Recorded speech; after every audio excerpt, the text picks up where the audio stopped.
everybody. Raul here for Bass Musician Magazine, and today we have the extraordinary honor and pleasure of chatting with bassist and founding member of Circle the Earth, Mike McBay. Yay! How are you doing? Thank you for having me. Oh, my pleasure, Mike. Among the highlights, I know we want to talk a lot about Circle the Earth, but we always like to go to the past and get a little bit of the history. How did you get started in music, and particularly on bass? My mother's a college professor, okay? But so I was raised in an academic background and was not encouraged to pursue music at all. Both my parents are college professors. My mom played an acoustic guitar and she was right-handed. I picked up the acoustic guitar to imitate her and turned it upside down because I'm left-handed. So to this day, I play bass upside down with the E string on the bottom and the G string on top. Okay. And that's how I started. There was a band of kids in the neighborhood who were playing top 40 R&B stuff, and I wanted to imitate them. So I also figured that bass only had 4 strings, and if I was going to be stuck teaching myself, that was probably the easiest thing. Not true, but that's what I was thinking at the time. So that's how I started. My earliest influences musically were the music of Sly and the Family Stone and the political messages and the quality of the writing and the integrity of the message behind it. From there, Jimi Hendrix and the insanity and the ecstasy of Jimi Hendrix. Absolutely. Yeah, and then I heard the music of Yes, and the first time I heard Siberian Khatru, my soul lit up, and I'm like, what is this? And I followed that music and that spiritual path my whole life. I've seen them 30 times and met them, and that really has been the soundtrack to my life. Nice, nice. And did you pursue formal training as far as music goes, or are you self-taught? I'm completely self-taught, and therefore I'm the weakest member of Circle the Earth by far. They're all very well educated. The drummer is a drum professor at Los Angeles Music Academy. The guitarist is a graduate of Musicians Institute and teaches, and so does the keyboardist, also a graduate of Musicians Institute. And the singer plays sax, plays piano, formerly taught from a child of parents of both. Dad's a gifted jazz saxophonist, so they're all very strong musicians, formally trained. Nice. I am the opposite. Nice.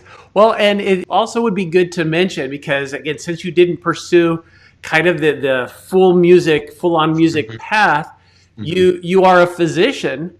And how did you, because obviously it sounded like you had the passion for music before you went into medicine. How did you balance both, career, because it's a very demanding curriculum? That's been the challenge in my life, has been balancing music and medicine. My parents were, like I said, both scientists. My dad was an organic chemistry professor. My mom was a math professor. So I got beat if I get anything less than an A. So I had to succeed in academics. And I played music on the side in the evening in a high school band. And then when I got to college, I met a guy named John Ivey at Stanford who was an incredibly gifted guy. He had a scholarship in music, in acting, in academics, all 3 things. Wow. And he was a keyboard virtuoso, and we put a band together, and he taught me everything about how to manage a band. And after college, we moved to Los Angeles and played in a jazz rock band called Talisman for quite a while. And just from working with him, I learned how to organize bands, how to organize rehearsals, how to audition people, just the administrative side of it. And since I'm not that strong a musician, I try to recruit other musicians around me that are stronger, recruit outside writers to keep it young and fresh since I'm so old. And it's worked out very well. God has really blessed me with the Circle the Earth project I'm in now. Nice. Well, they always say that if you want to get better, you need to surround yourself with musicians that are better than you, because that pushes you ahead. Now, since you've mentioned Circle the Earth, tell us, how did that group come about? How did that happen? I was playing in a jazz rock band called Talisman with John Ivey for 20 years in Los Angeles, and it was just too progressive, and the scene was changing. So I met a guitarist named Phil Von Hake, who had been invited to join Motley Crue, had turned them down. So I played with Phil Von Hake in a band called Icebreaker that was commercial rock. We recruited Eric Singer, who became the drummer from Kiss eventually when he first got to Los Angeles, and we played together, and that's when I started playing commercial rock music.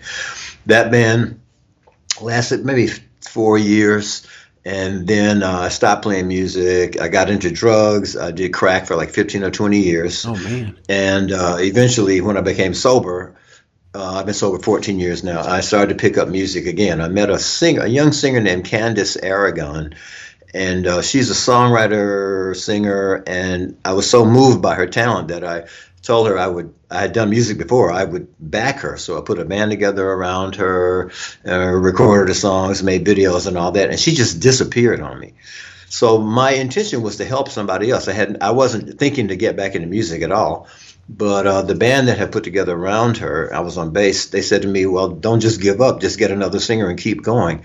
So I got another singer, and that band over the next 14 years eventually evolved into Circle the Earth. So Circle the Earth is a blessing that I received from my sincerity trying to help somebody else. It means a lot to me in that regard. Nice, nice. Well, and it's very interesting because it's a very diverse, multicultural, multi-generational. I guess you'd be the most senior person there. Interesting dynamic. And from what I could tell, some of the music I was listening to, there's a very earth favorable message in a lot of the tunes. Tell us about your inspiration with that music. Well, because I've had spiritual experiences all my life. So I'm basically a God-hearted person innately. And then the survival from drug addiction, for me anyway, really gives you a spiritual foundation upon which to base the rest of your life. I also had a spiritual teacher for 30 years. And those experiences are what allowed me to survive drugs. Then once I got off and started playing music again, it's just natural that it comes through. And then I surrounded myself with people who are similarly motivated. I met the drummer 14 years ago, Sandro Feliciano, and he's a very spiritual human being, very God-hearted person. We clicked immediately, stylistically and personality-wise. Next, I met Sandy, who was from Taiwan. She's on keyboards. And the first time I played with her, I picked her up in my arms. I said, please do this journey with me. And then after that, I met Kazuki Tokaji. He's been in Los Angeles for 3 years or so at that time, was really struggling. And when I met him, dude, he's the most talented, sincere, humble, deserving person I think I ever met. So I recruited him. And then I was working with a singer for 8 years, and a woman from Diane Warren's company just walked into rehearsal 6 months ago, and she said, you've put together a fantastic band. If you don't get rid of your lead singer right now, you would not make it, and you have to change. And I'm like, I don't know you. She's put her face in my face and shit. Listen to the message that is coming to you. You must change your lead singer right now. So I looked around the room. Everybody agreed. I let the singer go, and a week later, Aviva came. Viva Scott is the best singer I've ever had, best human being I've ever of all the vocalists. I've worked with lots of great vocalists and people who've won The Voice in Australia, people who won The Voice in Mexico, like really top people. One woman who was second to Carrie Underwood on The Voice, things like that in the United States. And Aviva is extremely talented and extremely sincere, God-hearted person, and normal and humble, and not at even the least. And we have finally a singer that's as strong and motivated as the rest of us, and her arrival has changed everything, to be honest with you. It's great. Wow. Well, and for a lot of people, Los Angeles is such a wealth of talent that it's both a blessing, but it's also a challenge because there are 8,000 people doing the same thing. Exactly. 8,000 bands. That's right. And so a lot of it is just the sheer luck of the draw that you happen to be in the right place at the right time, and it all clicks, which is amazing. And the tenacity that it takes. It's been 14 years to get to that lucky spot. That's so true, man. Absolutely, absolutely. And as we're talking about sound, gear-wise, what are you playing on, and how are you getting your sound? Okay, when I first started playing bass, I could play with Stanley Clarke and Chris Squire, my influences, right?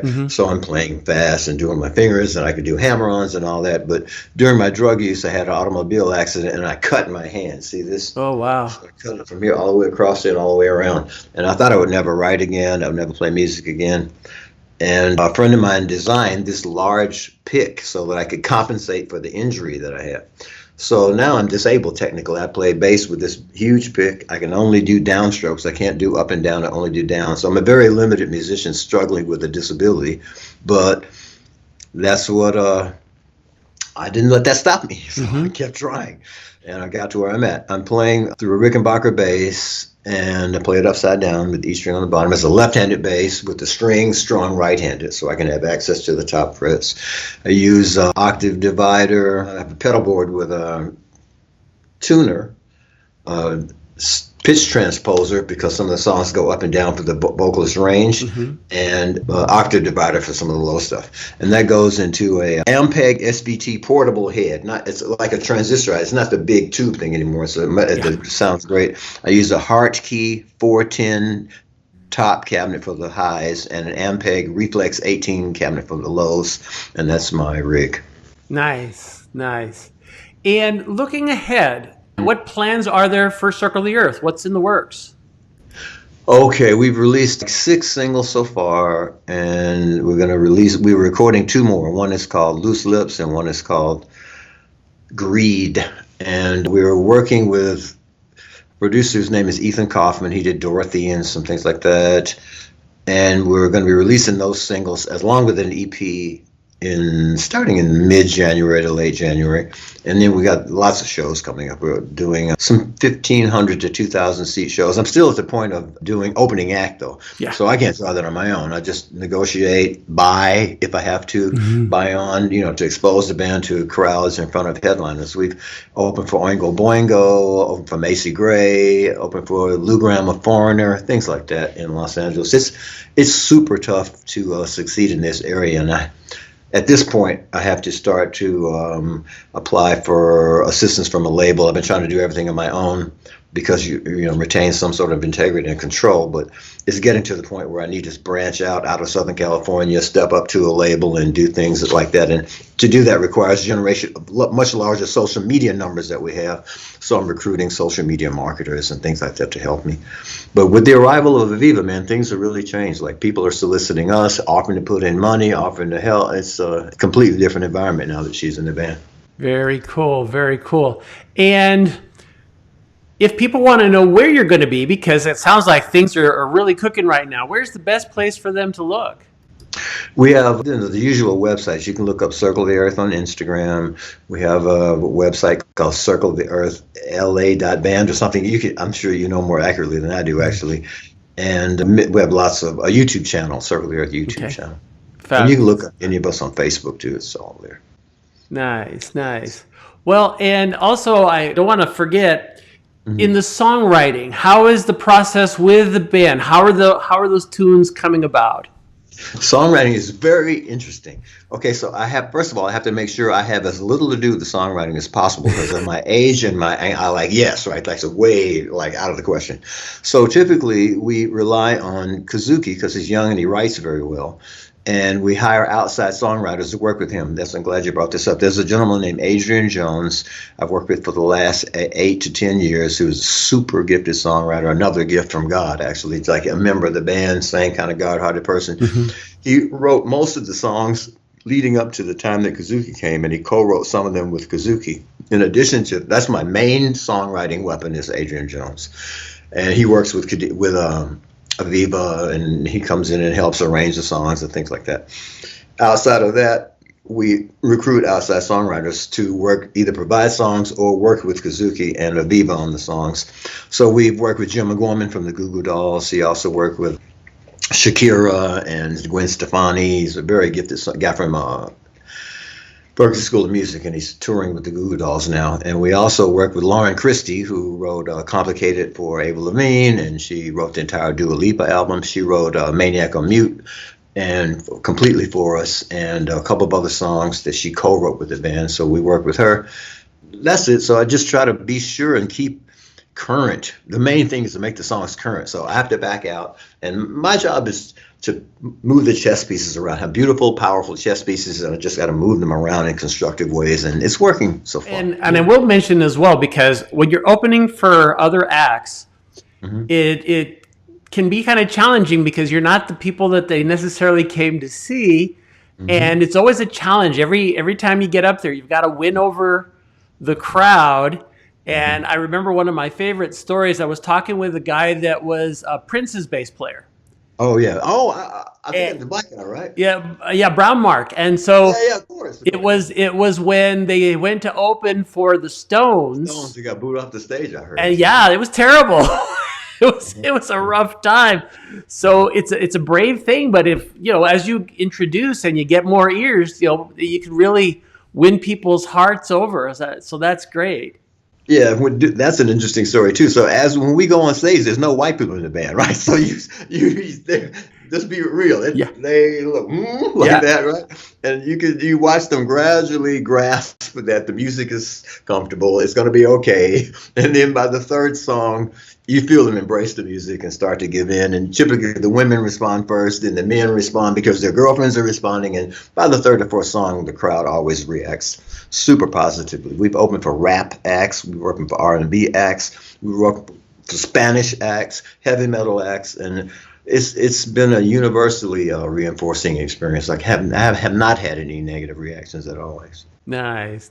Well, Mike, we appreciate you taking time out of your busy schedule as you found a quiet spot in radiology to chat with us. Folks, you've seen him here on Bass Musician Magazine, Mike McBay. Thank you so very much for having me, sir. It's an honor and a pleasure. Thank you, sir. Thank you.